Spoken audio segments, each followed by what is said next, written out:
Hello, Haunted Family. Welcome back.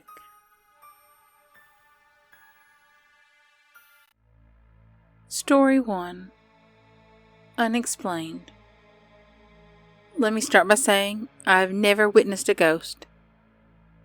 Or any other paranormal experience for that matter. I'm not claiming now that I have witnessed a ghost. But I have no reasonable explanation for what happened. It was the early 2000s, December. I accompanied my adult son to the hospital as he was set to have surgery. I was in the basement surgical waiting room, and after about an hour, I decided to go to the main entrance of the hospital, step out, and have a smoke. Upon returning, I walked down the hallway leading to the elevator, at which time an elderly hospital volunteer, dressed in a pink smock that the volunteers wear, entered the hall from an adjacent hallway, also walking towards the elevator. About 30 paces ahead of me, the volunteer entered the elevator, turned, and pushed the button for the floor that she wanted to go to. The elevator began to close, at which point I tried to hurry and get in before the door closed. I arrived at the elevator when the door was only open about 6 inches. I decided to just let it go. I pushed the call button on the wall outside of the elevator at the same moment that the door finished closing. When I pushed the button, the door immediately reopened. I was about to apologize to the volunteer for delaying her trip, but instead was stunned to find an empty elevator. I stopped in the doorway to examine the elevator. I looked to the rear to see if there was another door at the back, like some hospital elevators have. But this was the only door. The woman, the volunteer, looked as solid and normal as anyone else in the hospital. I did not observe anything strange prior to the incident. After thinking about it for a while, I decided to check with other volunteers who worked there, giving them a description of the woman and asking if they knew anyone that looked like that who worked there. No one knew the woman from the description I gave them. Said that I must be mistaken about her working there as a volunteer. I have no reasonable explanation for any of this. But a woman in a volunteer smock did get into that elevator and then disappear. Story 2. Her. My friend and I had just left the movies. It was cold. We were huddled in our coats, smoking a cigarette before getting into his car. We were discussing the movie we had just seen, Unbreakable, and how similar the thrill was to that of The Sixth Sense. My friend joked, "Yeah, I know how that kid must have felt, seeing dead people." He seemed kind of nervous. I looked at him inquiringly, and he just smiled and said, "Never mind." But I was now curious. "How would you know how that boy in the movie felt?" I asked. "Because I lived in a haunted house," he laughed. "And now you're going to think I'm crazy." That was when I got a smile and informed him that I also believe in the paranormal. I'm something of a paranormal investigator, so I didn't think he was weird. But I could tell by the look on his face that he was surprised that I not only believed in ghosts, but investigated them as well. "Come investigate my house then," he asked. "You can come over tonight if you want." And so my adventure began. We got in his car, and on the way over there, he tried to tell me of the activity in his house, but I told him not to. I wanted to feel the place out myself. When we pulled up outside of his house, I didn't feel weird or anything. It seemed normal. We went through the entrance in the basement, and then he took me on a tour of the house. Everything felt fine until we entered the upstairs hallway. The hair on the back of my neck and my arms stood up, and I felt myself getting short of breath. All I knew was I didn't like being in that hallway. I turned to my friend and said, "She's here." He got a funny look on his face and asked, "How do you know she's here? How do you know the ghost is a she?"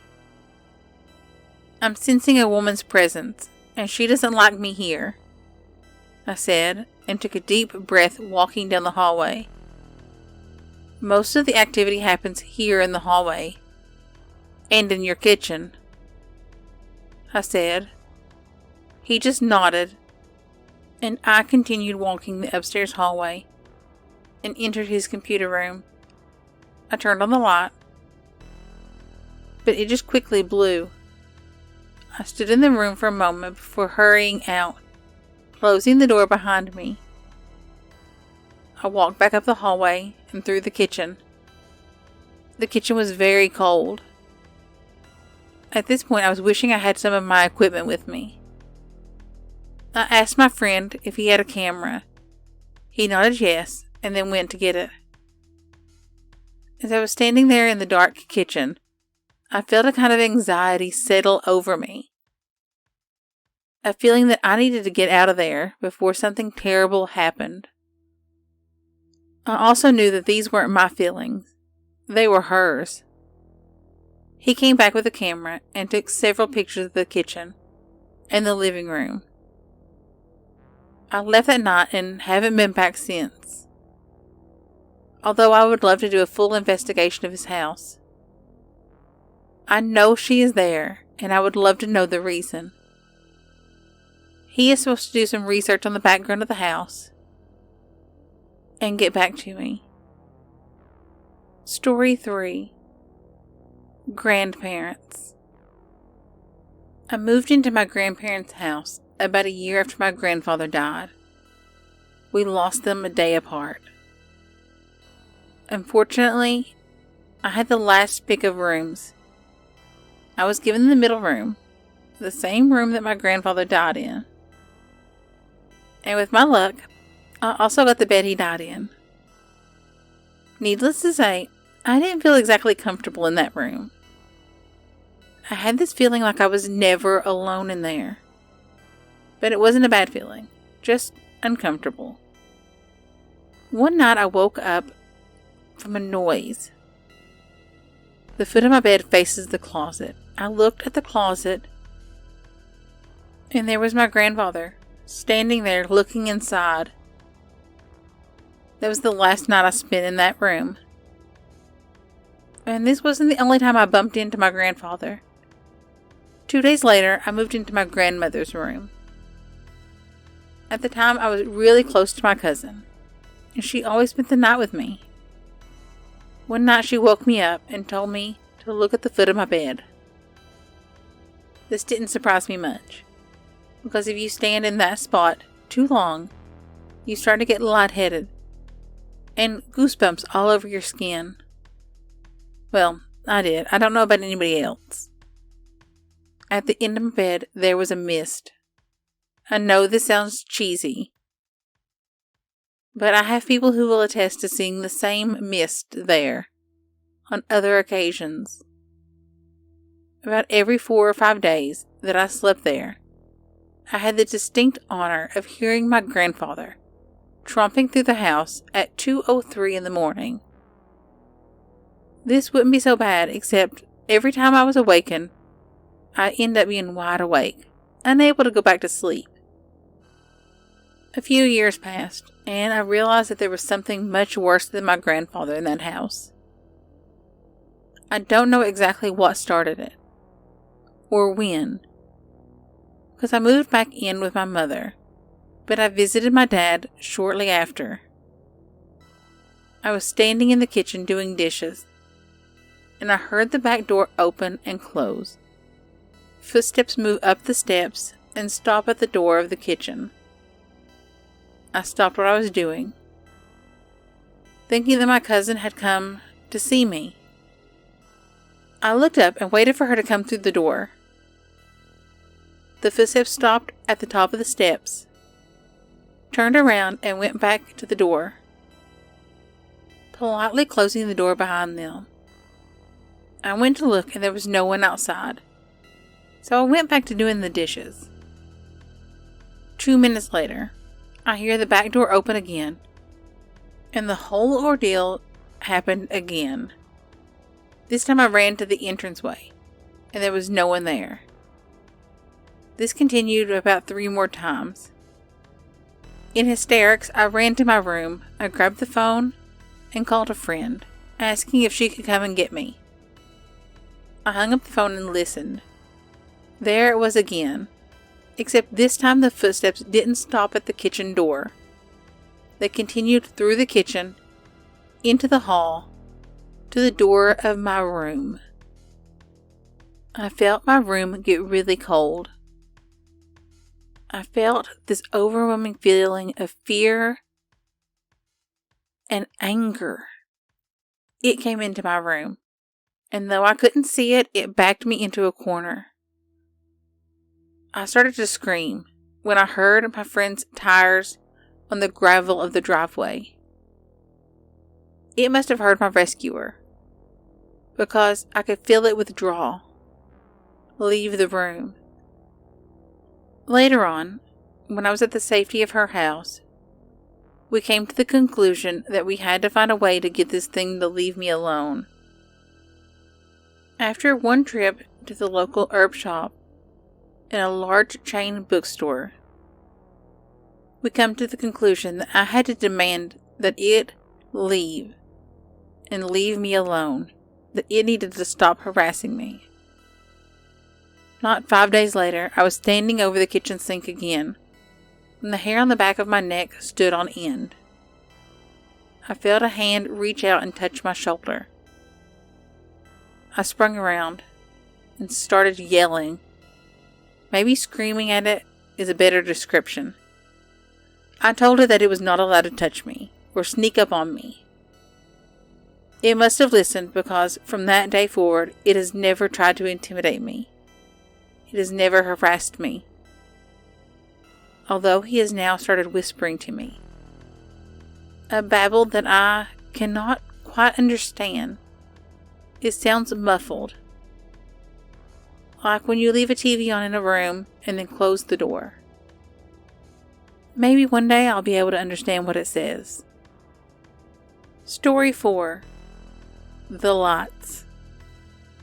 I have always believed in the supernatural. But when I've tried to tell my experiences to family members, I'm always met with disbelief and skepticism. The first event happened to me when I was babysitting for my aunt. I was about 17. I had a regular job babysitting for my aunt's 2 children every Sunday evening, when she'd go out for a girls' night, and her husband would go out to a local social club. Before the experience, I'd always been uncomfortable there, especially on her staircase. The way her home was built, she had a shower downstairs, underneath the staircase. Whenever I showered there, I used to get the feeling that if I didn't run into the sitting room, then something was going to get me. The night that my first experience happened was just like any other normal Sunday evening, with me doing my homework and then going to bed around midnight. I must have fell asleep almost at once, and then I remember being woken up by something, a noise downstairs. I looked at the clock, and it was early a.m. I just thought that it must be my aunt returning from her night out. My cousin's dog, who had never woke me up before, was going crazy, barking, running around, growling. And then all of a sudden, the lights in the bedroom hallway came on. I lay there pretending to be asleep, because I knew pretty soon my aunt and uncle would begin to argue about the time that she was returning. I didn't want them to think that I was listening in on them. But something made me peek around the corner of my duvet, and I saw the shape of a person, maybe 5'3", blonde, walk into my aunt and uncle's room. I think it's my aunt, and proceed to try to go back to sleep. And then my uncle comes stumbling out of the room, sees that I'm awake, and asks, "Hey, did you switch on the lights?" I told him that I didn't, and because he was half asleep, he didn't think anything else of it. He turned them off, and I had a very hard time going back to sleep after that. Thanks for listening. I hope you enjoyed the stories. If you did, hit the like button, subscribe if you want to. Leave me a comment down below. I love hearing from you. Until next time, bye. Music by Carl Casey at White Bat Audio.